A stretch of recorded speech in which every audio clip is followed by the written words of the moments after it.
Well, I don't know. I think you just found me amusing. Well, you want to get started? And then I think we're just waiting for confirmation from there, and then I think we're okay. And we'll give them another couple of seconds, and if not, we'll just go. Let's just go. Okay, I think we're getting ready to go, so we'll do it. Good evening and welcome again to the Mid-Atlantic Nostalgia Convention. Hi, this is Neal Ellis, and I'm with some people today that it's an honor to sit here, and I know it's just as much as an honor for you all there to meet them. And I just want to introduce across the panel, first, Jay North, who, of course, we knew for so many years.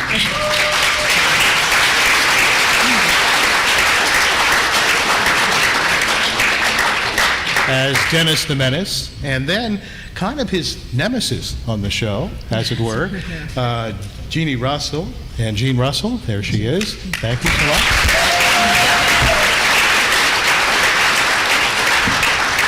And then if you were watching TV in the, well, I think it was 66, 67, there was a show called The Monroes. That's right. And that was Tammy Locke, right here.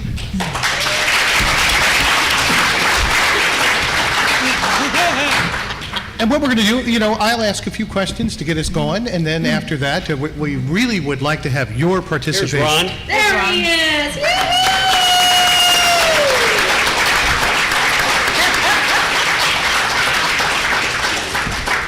Come on up here, handsome. Fashionably late, that's cool. Ladies and gentlemen, Mr. Ron Eli.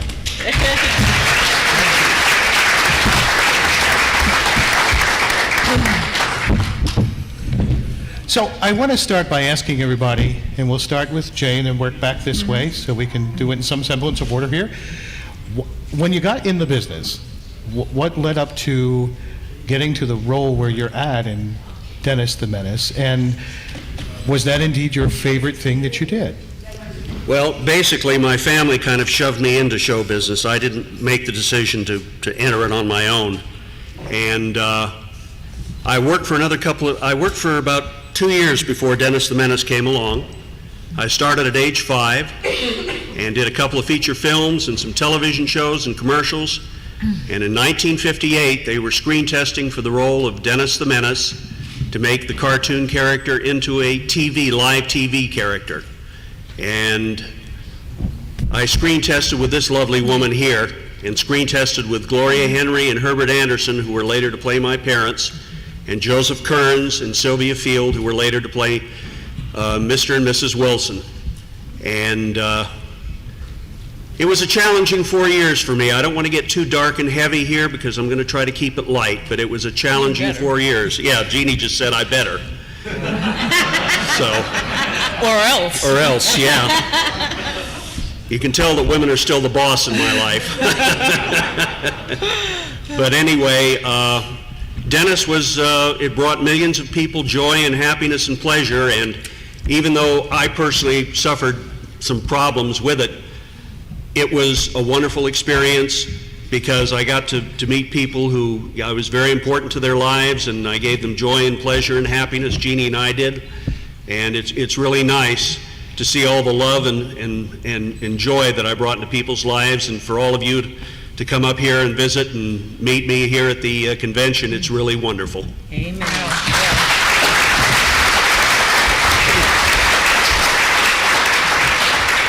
And I would like to start by greeting all these warm, familiar faces, and I want to thank you all for turning out and making this such a great convention for us. Okay, so thank you all very much.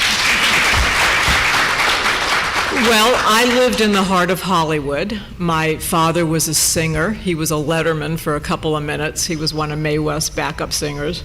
My mother was a musician, and we lived behind the studios where Lassie was filmed. And one day, literally, there was a knock on the door, and it was a production assistant from the Lassie set. And they'd spotted my little brother, Brian, who some of you may know is a child actor, playing on the street, and they said, would you let him come over, and we need to do some pickup shots, and we don't want to pull John out of school.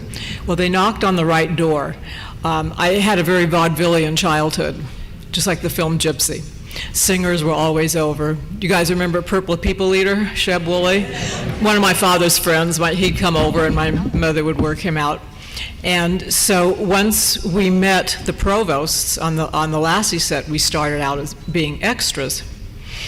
And my father was singing with a woman who was married to an agent, and he had just started his children's department. And Jerry Mathers, the Beaver, was one of his clients. And Althea said, well, you know, your kids have had set experience, now let's put them in and see what happens. So my brother Brian was on the interview for Dennis the Menace. And they told him that he was too young. And my little brother said, yeah, well, I have an older sister. And my mother had the smarts to put my headshot in his book and vice versa. And he whips out a picture of me with the red hair, you know. And they said, oh, well, okay. So I wound up getting an interview because of that. And I'd been on interviews for 6 months, and all they were casting were cute little blondes. And they finally needed a redhead. So I went through the casting process, and Jay gave me his personal vote, and that got my career started. So.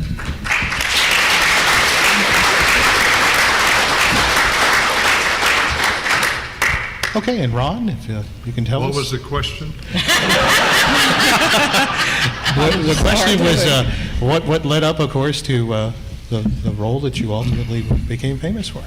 College. I was in college, not liking it, not liking the prospects when I ended college of what I would be doing. There was nothing at the end of that road that appealed to me. So I decided I didn't want to work. I would become an actor.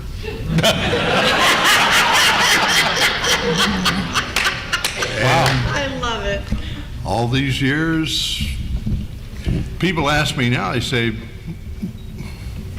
are you still acting? I say, well, I don't know, because most of acting is sitting, doing nothing, waiting. You know, the acting part of it is very small, very short time. Some actor, Charles Durning, I think it was, has said actors are paid not to act, but to wait. And you wait. You wait for the call, you wait to work. I didn't know any of that at the time. It just seemed like another thing to do, another field to get into that's separate and apart from anything I knew. However, I had had a lot of acting experience because those were the easiest courses for me to take in school. So I could pass. I could move forward by doing the acting classes. I wound up taking every acting and speech course that was available through school. That wasn't available to me in college. They intended you to take real courses in college. They made me take French and go to English classes and math and all those things that I really didn't like. I went west, and I just got very fortunate. I mean, things just sort of rolled into place as they did in those days. I mean, they sort of did. You could actually call a studio and get an appointment. I'd love to see someone do that today. But I got an acting coach and went in, and things just sort of fell into place. One person talks to another. They say over at Warner Brothers are doing so-and-so at 20th in those days. And before I knew it, I had an interview over at 20th Century Fox. I went over, and one thing led to another, and I wound up working and then working again, and that's sort of the way it flows. So it's a vague memory that I have of it because it's been a lot of years. But basically, that's the way I remember it. I didn't want to work, so I became an actor.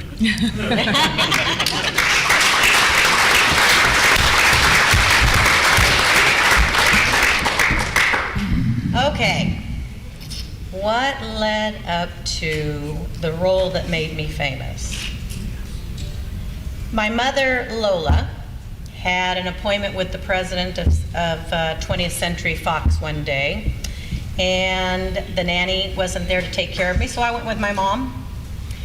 And I'd already been acting since 18 months. My first job was with Robert Redford. So I'd already been in the business, you know. You've heard of him, haven't you? I hate it.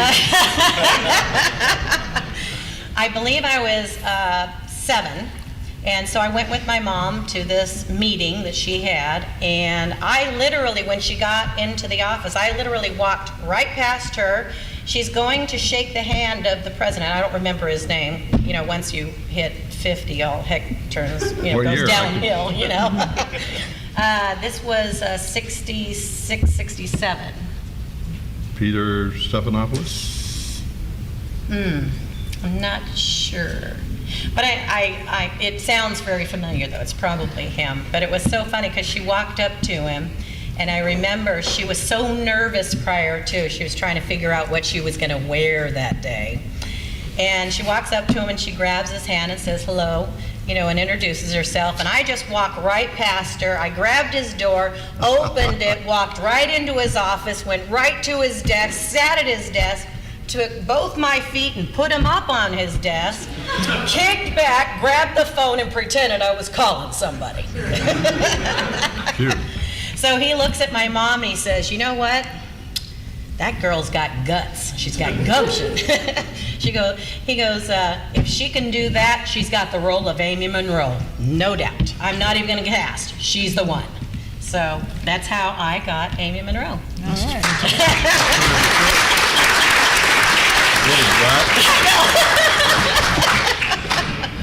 All right, with a little background set now, I just want to throw it open so that we give as many opportunities there, and go ahead. I was wondering, there's several stations in our local area that have old-time TV shows, and I just saw Menace the Menace on Wednesday before I came down here. Do you guys get anything from when they, and your movies are on TCM or whatever it is, and you don't get anything? Not a thing. Dennis the Menace started in 1959, so we were held under that contract. They renegotiated in 60, and I believe they paid us for 7 runs per episode, and then that was it. So it's been decades. However, I still get residuals on several times a year from the Birds, and I did soundtrack work on the Disney classic Babes in Toyland, and I get paid for that. It just, because that was 1960 and on. Oh, that was the cutoff day. Right. Mm-hmm. Okay, because I know people that do commercials sometimes get residuals. Well, that's a whole different contract, so. And we have a question for a lady in the back. Yes, I wanted to know, Jay Norton, whatever happened to, who played Tommy and what happened to him? All right, Bill Booth, who played Tommy, unfortunately passed away 3 years ago. And Bill came and did a show with us, an autograph signing show like we're doing here in Hollywood. And that was unfortunately the last time I saw him. He lived up in Morro Bay, California. He was an attorney and he taught law at a university up in that area in Morro Bay. So we unfortunately lost Billy 3 years ago. Was that spurred back? Pardon me? Was that spurred back? The autograph show, she wants to know which one. It was the Hollywood Collectors Show in North Hollywood. Oh, okay. Thank you. Yes, ma'am. Tilt that up a little bit. Yes. And this question, I'm sorry, my voice, is from Ron Healy. One of my favorite roles he ever did was as an actor on Fantasy Island. I wanted to ask you, it was like working with Sandra Dee and Tori's. I think it was a Love Boat. Actually, it was a Fantasy Island. Sandra Dee was in love with. Oh, yeah. Oh, that one, yeah. Sandra Dee and Tori's film, and you played an heroic actor, He-Man, and she loved you, and she was a secretary. Said, "Oh, if I could just meet you, my life would be so much better." What was that? I'm really not clear on how to answer the question. I'm really not clear on what the question is. It was Fantasy Island. What was your experiences? With Fantasy Island? Well, I did 4 of them, I think. I did 4 of those, 4 Love Boats, Matt Houston, all the spelling shows I guessed on. And Fantasy Island was a fabulous show to do because of the regular people there. The crew was a great crew. I love them. And, of course, Ricardo was just a joy to work with and to be around. Those shows were concept shows, and you basically had to subdue your natural acting instinct somehow to fit the concept, to meld with what that concept was. It wasn't real life, and it wasn't representative of real life. So you didn't, in other words, it wasn't a Robert De Niro kind of piece. It wasn't you would never see a raging bull or anything like that. Also, your language was controlled. The experience of Fantasy Island, of Love Boat, of any of them was always the same. It was a great experience. They treated you royally. They wanted you to come back. They wanted you to succeed in the role you were doing. All those things. I mean, they were in your corner. Yes, sir. When you were playing Tarzan, was that filmed on stage? Was that I'm not on stage. Was that filmed in a studio, or was that filmed actually in the jungle? It was filmed we were on location always on Tarzan. However, every time you shoot anywhere outdoors, if you have any sense at all, you have to have cover sets because you have weather that's uncontrollable. It is what it is. And you may not have rain scheduled in your piece.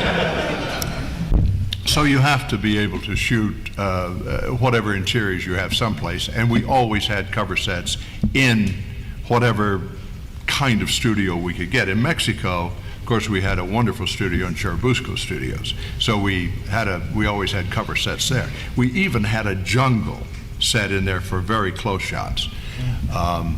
But I would say probably well over 90% of it was out on location in live jungle. Now, what about was Cheetah a real monkey? Where did they get that? Yeah, it was a real chimpanzee. He looks so friendly. Well, Not really friendly. no, they are friendly. They're wonderfully friendly. I mean, they have the intelligence of maybe a 4-year-old child, somewhere in there. I mean, they're very intelligent and very, very compatible to humans. Very, very, very inclined to want and to seek friendship. Yeah, but they're considered wild animals. Well, that's true. I mean, they can hurt you in a minute. Yeah. I mean, and badly. They are very strong, incredibly strong. A small chimpanzee it was as strong as I was. I mean, it would have been a heck of a fight. Wow. Which fortunately never happened. But, because we could control the chimpanzee with rocks and sticks and things like that. And bananas? They didn't go for that. They get their own. Wow. No, it was, the chimpanzees were great. The animals, another matter, the others. And we have a gentleman right here. For Jay and Jeannie, how many other actors auditioned for your roles, if you know? That's a good question. I went on a series of maybe half a dozen interviews for Dennis the Menace, and every little girl that I'd ever been on an audition with showed up with red hair. All the blondes were all of a sudden red, okay? And then we did not hear from them for weeks and weeks and weeks. And they'd gone to New York and done a round of casting calls there. Then they came back and they started calling in. They were narrowing the field down and the callbacks started again. And they got it down, I guess it was the second to the last callback, I met Jay. I was in the room with William Russell, the director, no relation. And Jay looked at him, he said, "I like Jeannie," and I blushed, okay? And so the very last stage was they said, okay, now let's see if we can make her look like Margaret.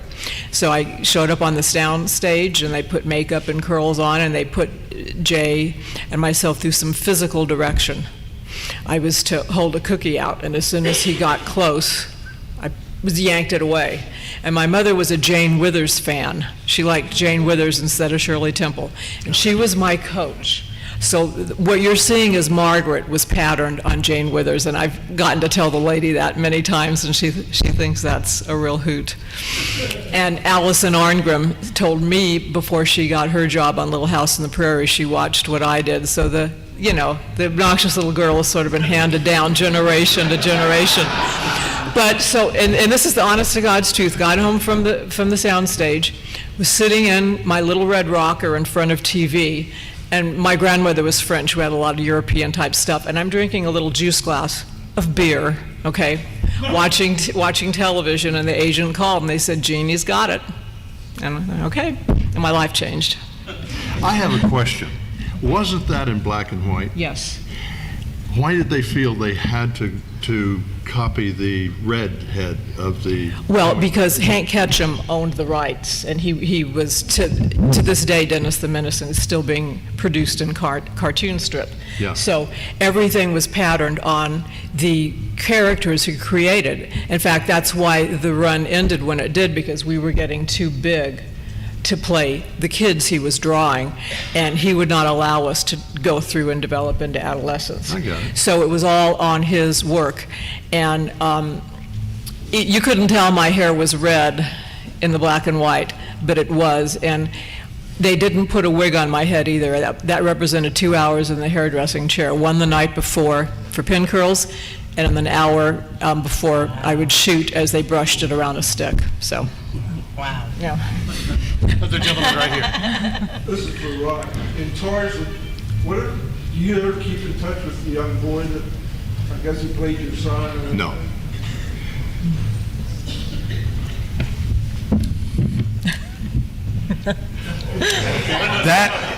That is a thing that when Manny passed away, when he died not too long ago,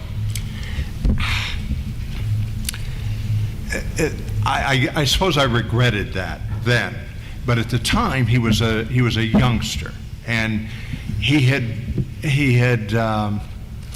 been under my influence for 3 years, day to day, every day, and it was almost in conflict with his parents. His parents were there, I was there. It's got to be confusing for him, He has his parents, but then he got to a point where he basically answered to me most of the time, because we were on the set together all the time, and I was a father figure to him there, and I just thought it was better. I thought it was just better to clean break it, Yes, ma'am. I do the crossword puzzle in the local paper, and you have been in the crossword puzzle quite a few times. I know. So you'll never be forgotten. Anything that just takes 3 letters, they put my name.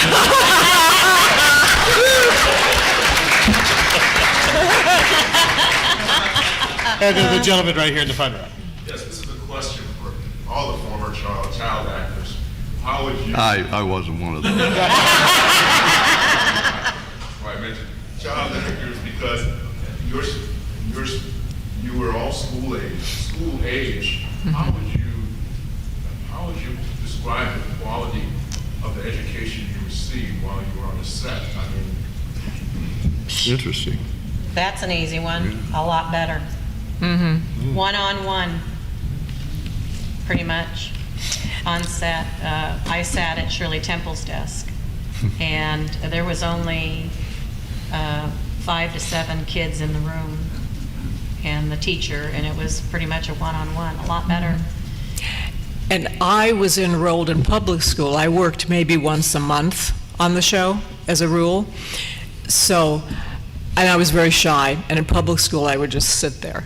And when we got to the studio, and someone produced a picture of Jay and our teacher, and I hadn't seen her face in years, I got the personal one-on-one, as you described, and it made a big difference. That the teacher and the crew on the set taught me my multiplication tables. They would drill me because they weren't going to give me my work permit unless I learned them.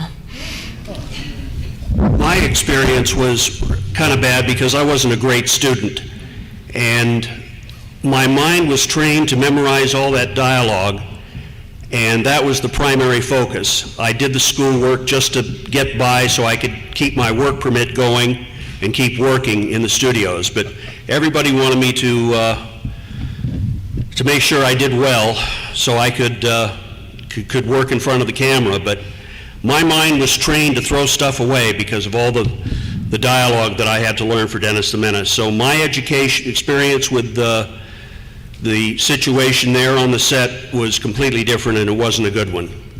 Can I add one more thing about the studio teachers? I worked a lot with Paul Peterson. I've done political work on behalf of child actors. And those same school teachers who had to cram in the education during the 3 hours in between takes were also the only overwatchers on the set for labor enforcement. And the studio teacher on The Birds stopped Alfred Hitchcock twice because the camera truck was too close to us.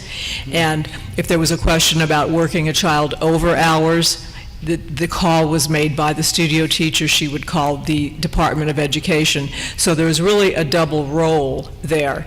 And in our day, the teacher on the set was a lot more qualified than some of the watered down teachers that got licensed now, and some things have been going on recently that never would have happened in our day, so we were fortunate. Let me ask this. When you guys were filming these programs at the time, were you permitted to see the final production, or was that years later? Because I know, like, when we talked to some of the other actors last year, they never saw it until afterwards because they didn't want them to they get that concept in their head of what they were doing, and they would only see the component parts. Huh. The only place I saw it was at home, when we'd lay down on the floor in front of our TV and my little dachshund would lay on the back of my legs. I'd be sitting there watching television. There's newspaper clippings of that when the newspaper guys came over and took photos of us watching ourselves on television. But that wasn't real. No, that was real. We actually just watched it on television. That's when we saw ourselves for the first time. Right, exactly. You were actually watching. Oh, okay. Yeah, they came to our house because they wanted to see what the kids did. Because my sister was also in the movie business. She did Father Goose with Cary Grant and Leslie Caron, and I Saw What You Did, and I Know Who You Are, the sci-fi movie with John Ireland and Joan Crawford. So it was the two Locke sisters, and they did a big story on us. I believe the LA Times was there in the Daily Breeze because we lived in Torrance area, and they just wanted to see how the Locke sisters viewed themselves on TV. So, and it just happened to be a night where I believe Father Goose was going to be on, and then the Monroes was on, so we just kind of gathered around in our front room and just watched it. And then they did a little storyline, took photos. You can see, you know, my little dachshund laying on the legs and stuff like that. So it's pretty cool. And in my case, I never watched the show unless it was my episode. Just wasn't interested, okay? And when I was on, we'd watch. It was almost like notes. You know what I mean? My grandmother or my mother would see something they liked or didn't like, you know, and that's how it went. And as far as it goes with me, I didn't watch my show either because I was a big fan of the television show Maverick with James Garner, and it was opposite Dennis the Menace. How about the gentleman right here? Ron, I was asking if you did Tarzan reunions and their experiences with the other actors who played the character.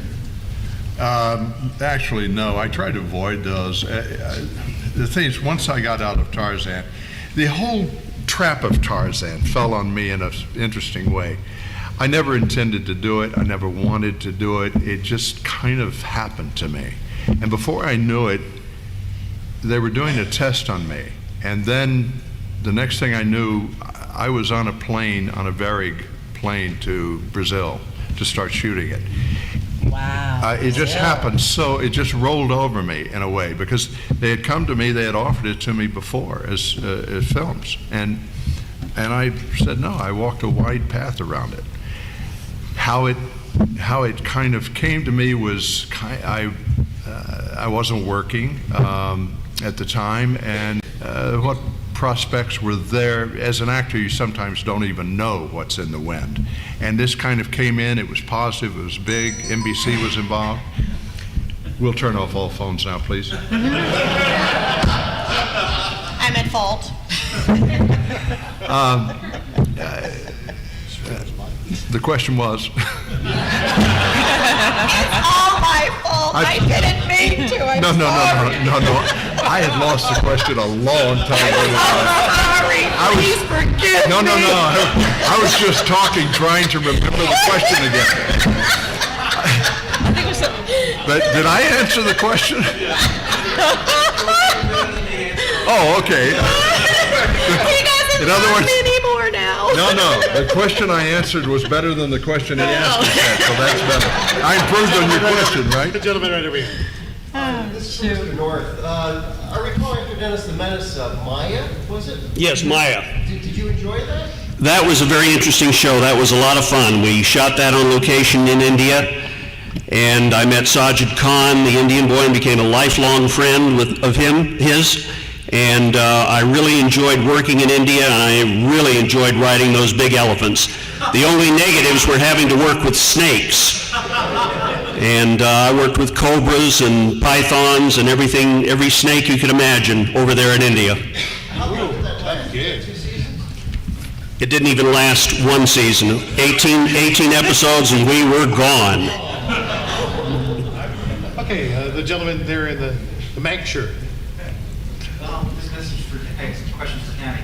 Well, when you did the Monroes, it was an ensemble show with a lot of young adults, you had teenagers and kids, and it was a family. How did you feel when you were actually filming together? Were you close like a family?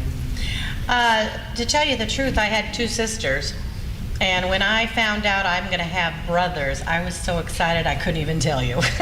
And then I had 2 gorgeous twin brothers and an older brother. So to me, that was my family, and they will always be my family. I still talk to them all the time. Michael is in Canada, and the twins just now have started doing autograph shows with me. So hopefully we'll be able to start doing some out here. Yeah. Great. Okay, the gentleman right there. Yes, this is for Ron. I was wondering if you could tell us about how you were approached to play the role of Doc Savage, the movie, and if you had any comments or experience. Yeah. Well, once again into the breach, I felt I had spent as much time as I could and much effort as I could to try to break the curse of stereotyping, which really hit me hard after Tarzan. People who had actually never seen the show just knew what I had done, and they made a judgment based on that, basically. So I scurried off to Europe, and I made pictures in Europe trying to break that whole thing down. And they would come back to me with things over here to do this and that, but they were always the same kind of character. Now then comes Doc Savage, one superhero to another superhero. He said, "Are you an idiot? I mean, what kind of crazy is that you would step back into that?" But enter George Powell into the picture. And George Powell was a man for whom I had great respect because he was an innovator, and he was, or he had been, and he had made some exceptional films, science fiction films, War of the Worlds, things like that. And he had this property. We talked, and he convinced me, and they brought in the director, Michael Anderson, who was an English director, had directed Around the World in 80 Days, and had very, very fine credits. I want to ask oh, I'm sorry. No, I was just going to wrap that up on how you approach it. I knew I had another superhero to deal with, but he couldn't be Tarzan. He had to be. He had to have a different feel, a different thing. So I actually stiffened him up a little bit. I had played Tarzan. I didn't realize it. I played him pretty loose, and so when I got to Doc Savage, I pulled him in really tight, really tightened up, and let image do the work, which is probably the way to play a superhero anyway. You don't over-define as an actor. You under-define. You pull in as much as you can, and because the audience is already you've intruded in their imagination way too much already by defining them with a particular actor, with particular color hair, particular color eyes, things like that. So you have to define him as much as possible so their imagination works in tandem with it, if that makes any sense to you. Yeah. At any rate, that's the way I approached it, and that was a common approach that I felt with George Powell and Michael Anderson. They were in agreement with me 100%, and let the defining of characters go to the support cast.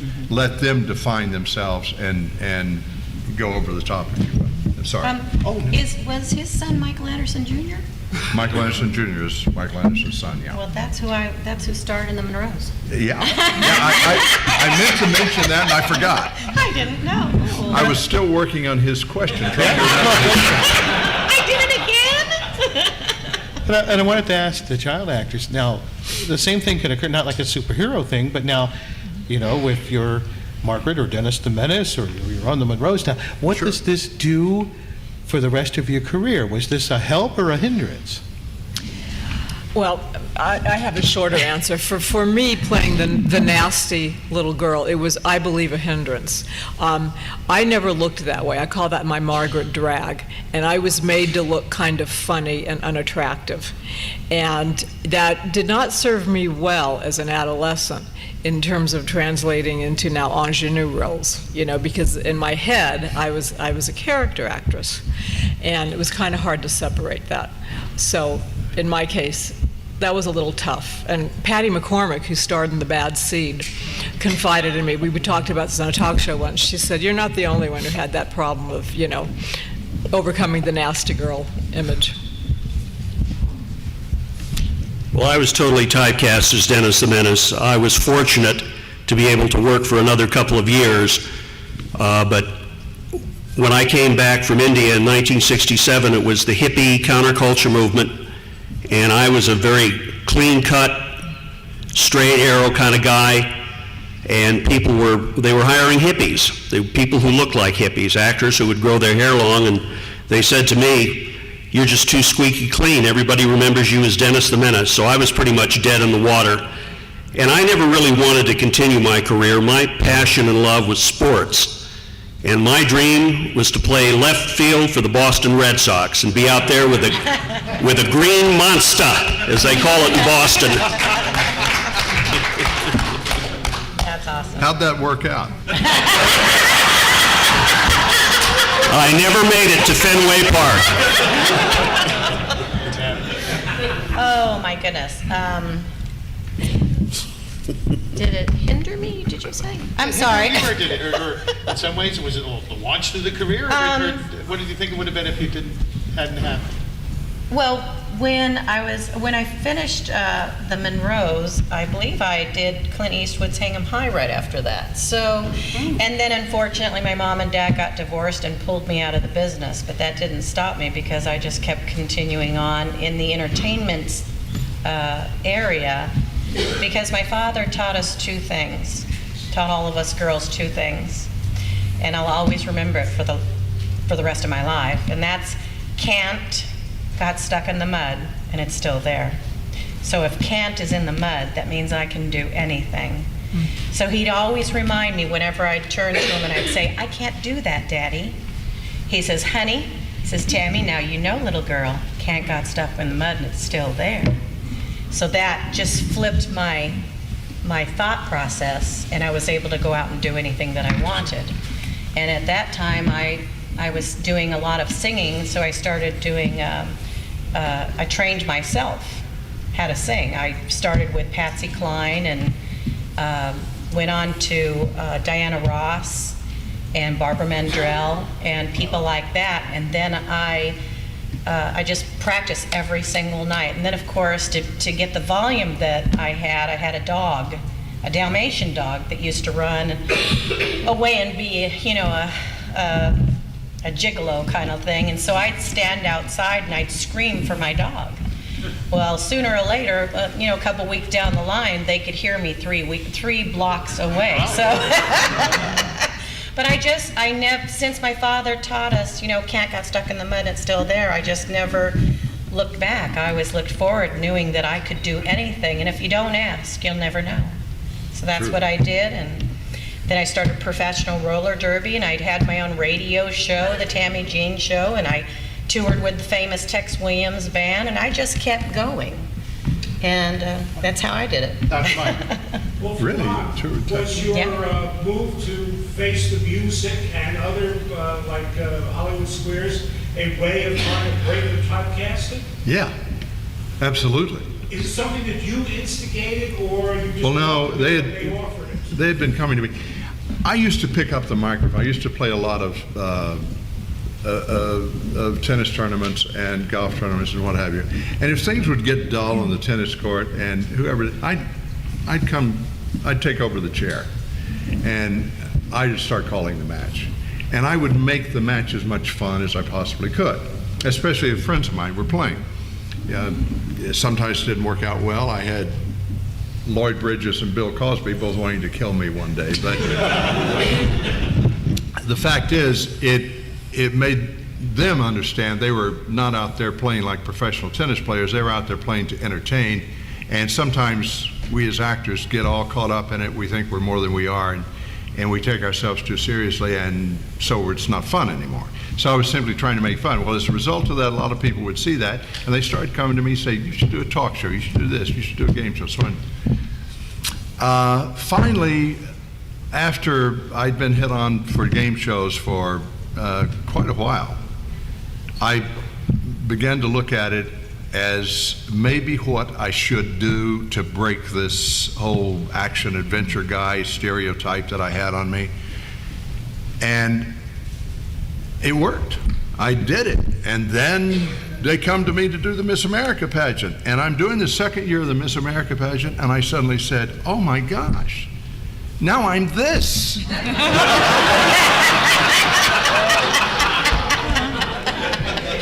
I went from one thing to another. Then I had to break that. I had to get out of that. So I stopped doing the game show. I stopped doing the Miss America pageant, the game show. I couldn't do that anymore. I had to, because I was an actor, and that's all I wanted to be. So then I went back to acting, but still, I had put this other badge on myself. And we have the lady right over here. Ron, I was wondering about the physicalness of being Tarzan. Did you do all those stunts, or did you have doubles there? No. Did you ever get hurt? Yeah.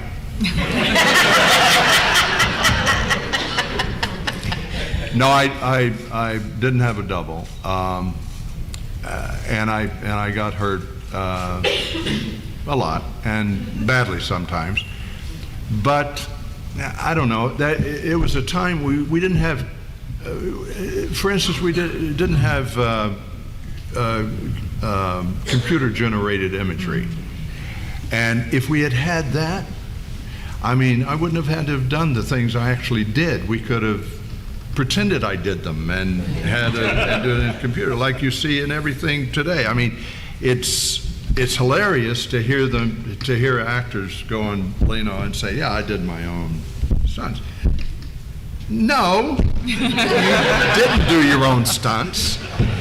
You pretended in a fight scene, and that's about it. And the way they swung you off the top of that building going around, you were completely safe in a harness, but the guy that did the tough work for you, the guy that did the dangerous work, was a stunt man, and you really need to give him credit. And I would have been happy to do so if we had had one guy that could do it all: the animals, the swimming, the fighting, the high falls, all that sort of thing. But we just didn't. We just didn't have anybody, and so I wound up doing it. But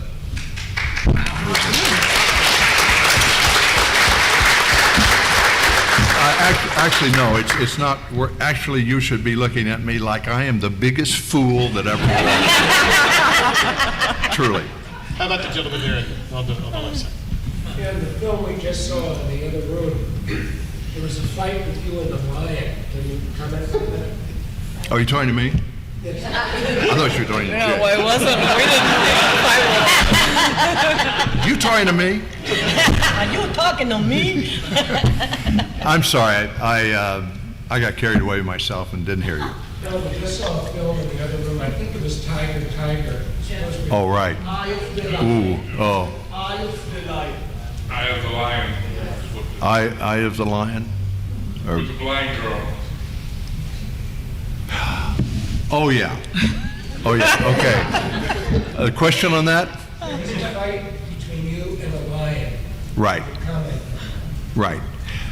I won.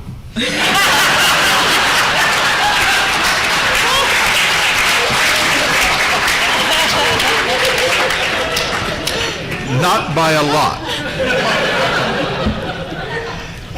When that sequence ended, it's a very funny thing because one of the guys on the show with me was a fellow named Rockney Tarkington initially, and they dropped Rockney and some of the other characters after 5 shows with my disagreement on it because I thought they were great in the show. But anyway, after that scene finished and I went over to sit down, and the doctor was coming, and because I had blood coming in, because he had had my head in his mouth and had right here it had ripped open, and your head bleeds like crazy, so it looks a lot worse than it is. So I had all this blood coming out, and so the doctor comes over to start clean and stitch me up, and Rockney said, "Boy, are you going to have a tale to tell your children or grandchildren even?" And I thought about that, and the doctor said, "If he survives."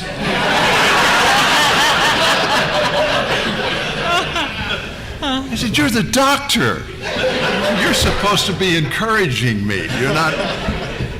You're not supposed to be putting these negative influences in my head." But anyway, that thought sort of rang in my head every time one of those instances happened. I'd say, another story for my grandchildren. And the gentleman right here. This is for the panel. Do any of you have any projects in the future coming up or anything? You talking to Jay again? Everybody. I do. But I'm only in the pre-stages of negotiation.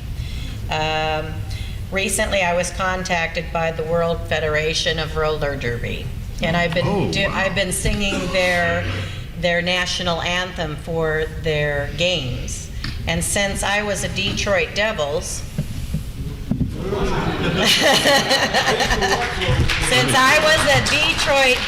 they want me to come back, only they want me to come back with my 15-year-old son and be a tag team.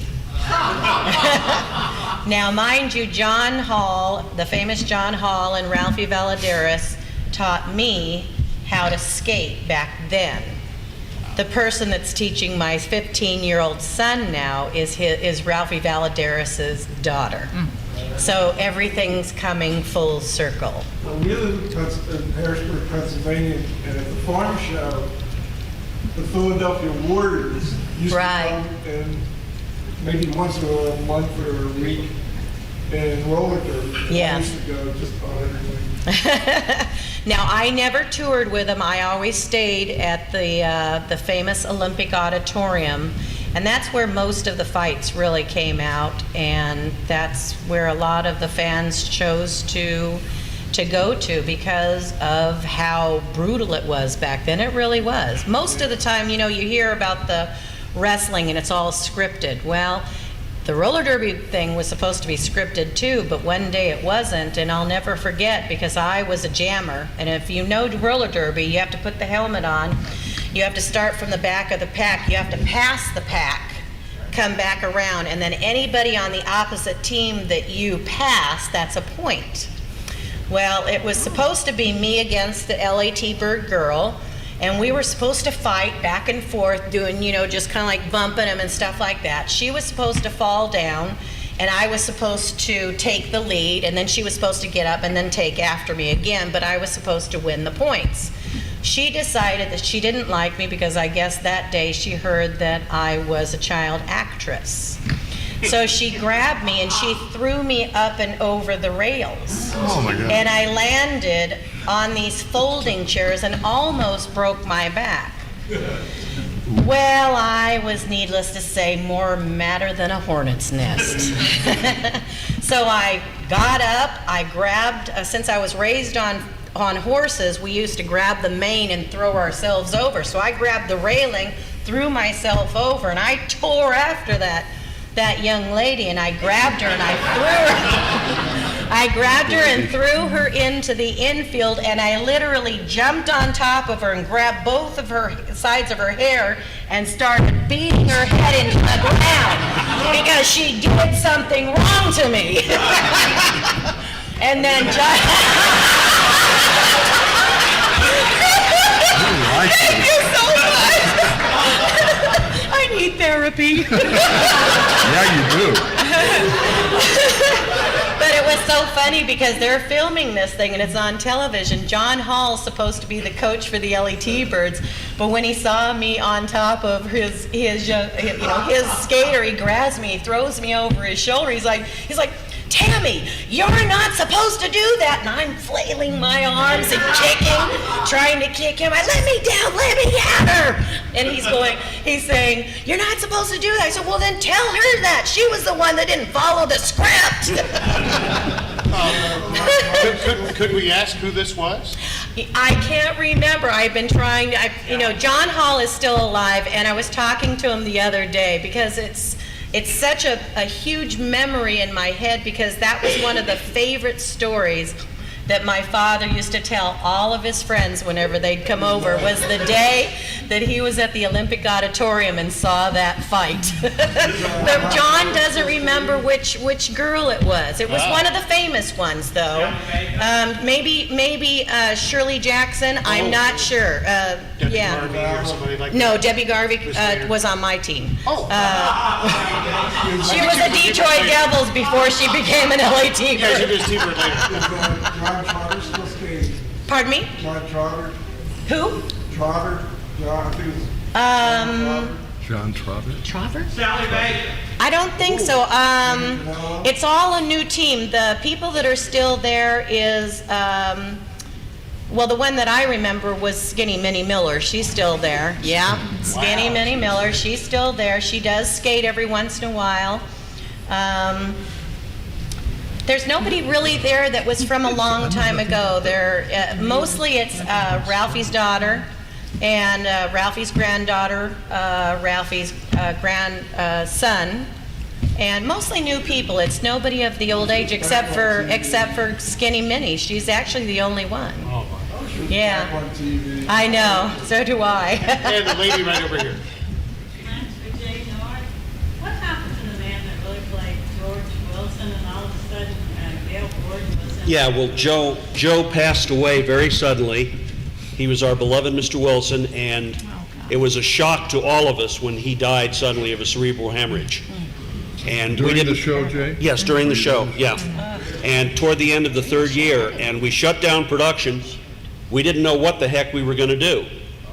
And so they decided to introduce Gail Gordon not as the original character, but the brother of the original character. So they wrote Joe and Sylvia had to go too. Sylvia Fields, who played the original Mrs. Wilson.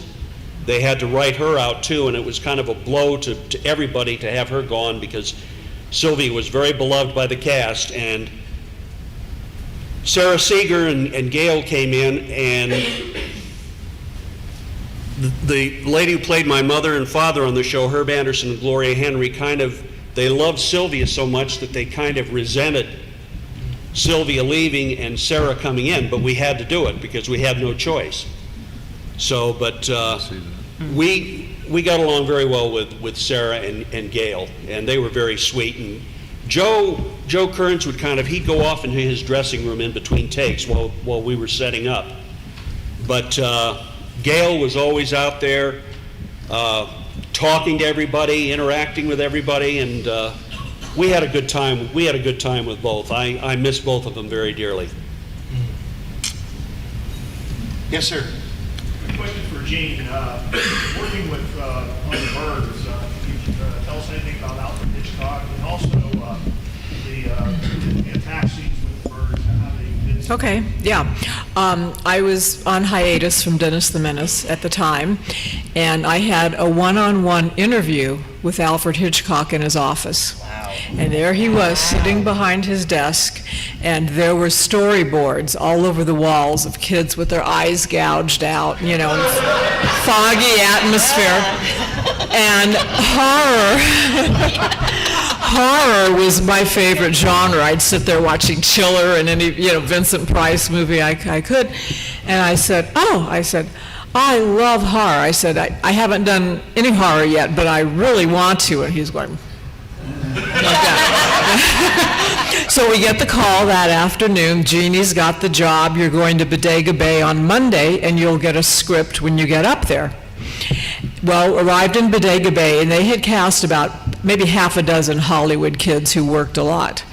And it turns out they were fleshing us, they hired a lot of local kids.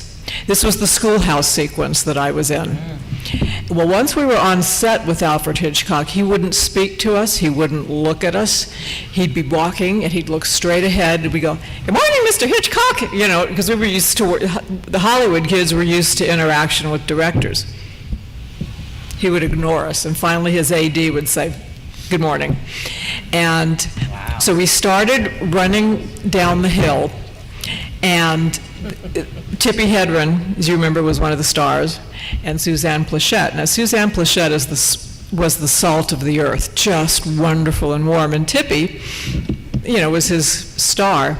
So we ran down this hill, and there were two crew members off camera range pacing Tippi.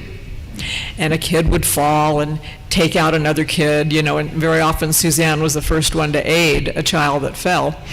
And as soon as he'd call cut, the crew members would run in and grab Tippi by the elbows, and make sure that she was seated.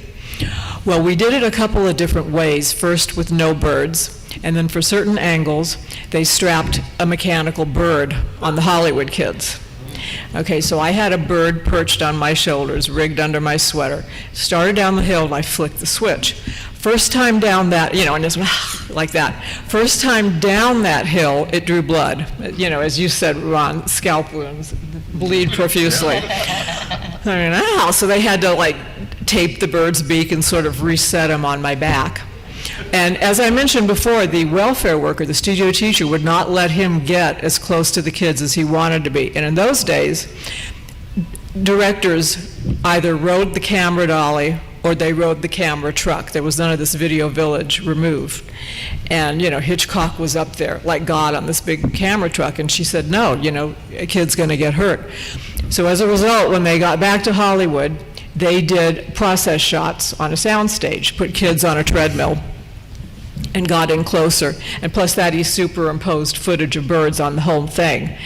And this sequence, I'm really giving away a secret here, but when they did the treadmill work, I was not available because I was working on Dennis the Menace.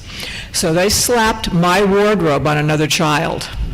And when you slow that sequence down, that's me, that's another kid. That's me, that's another kid. The wardrobe is the same, okay?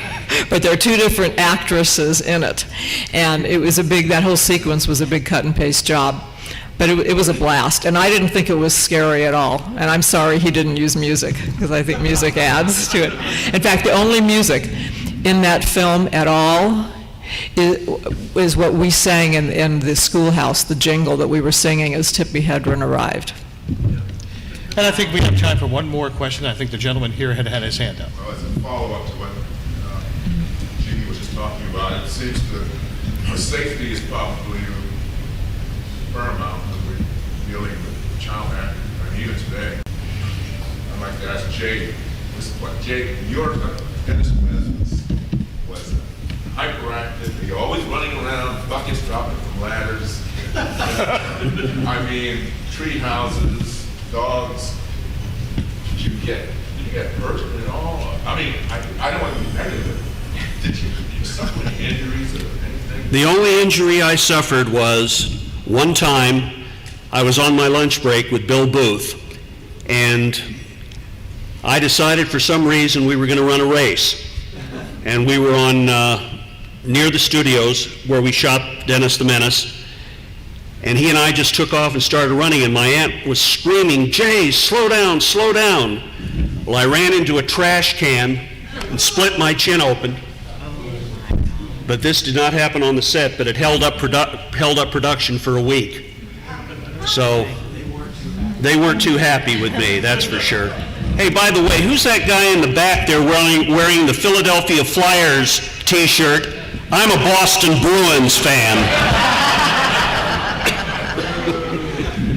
We want to thank, it is such an honor to be here with these folks, and it's such an honor for them to be here, and we want to thank them again for taking their time to talk with us.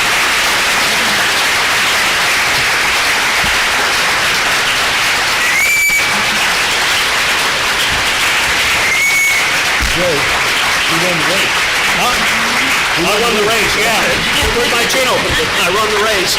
And don't forget, Incidentally, Jay won that race he just said, so it was worth it.